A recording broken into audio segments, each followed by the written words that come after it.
வான்மலரின் இனிய நல்வாழ்த்துகள். இன்று 2026 ஆண்டு ஆகஸ்ட் மாதம் 16 நாள்.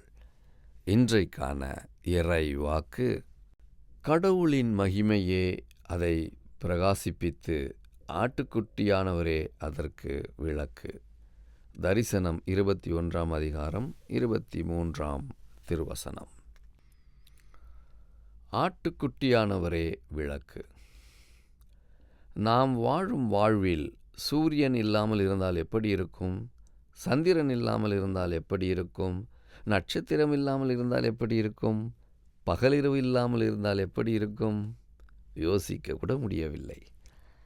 நமது தியானப் பகுதியில் சூரியன் அல்லது சந்திரனை விட கடவுள் மற்றும் ஆட்டுக்குட்டியானவராகிய இயேசு கிறிஸ்துவின் மகிமையால் ஒளிருகின்ற எதிர்கால பரலோக நகரமான புதிய எருசலேம், புதிய வானத்தையும் புதிய பூமியையும் பற்றி பேசுகிறது. இது தனது கணவருக்காக ஆயத்தமாக்கப்பட்ட மணமகளாக விவரிக்கப்படுகிறது. இது தேவாலயத்தை கடவுளின் மக்களாகிய நம்மை அடையாளப்படுத்துகிறது. தேவாலயம் அங்கே இருக்காது, கடவுளின் ஆட்டுக்குட்டியே அங்கு ஆலயம். ராக்காலம் இருக்காது, விளக்கு வெளிச்சம், சூரிய வெளிச்சம் அங்கு தேவையில்லை. கடவுளாகிய கர்த்தரே மக்கள் மேல் ஒளி வீசுவார். ஆட்டுக்குட்டியானவரே அங்கு விளக்காக இருப்பார். நம் வாழ்வில் எந்த ஒரு துவக்கமாக இருந்தாலும் நம்முடன் நமக்கு ஆட்டுக்குட்டியானவராகிய கிறிஸ்து ஒளியாய் இருக்கின்றார். அவர் இருக்கும்போது எதுவும் தேவைப்படாது. அவர் ஒருவரே போதும். அவர் எல்லாருக்கும் எல்லாமாக இருப்பார். எல்லாவற்றையும் அவர் பார்த்து கொள்வார்.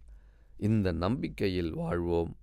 ஆண்டவர் நம்மை ஆசீர்வதிப்பாராக. ஜெபிப்போம்.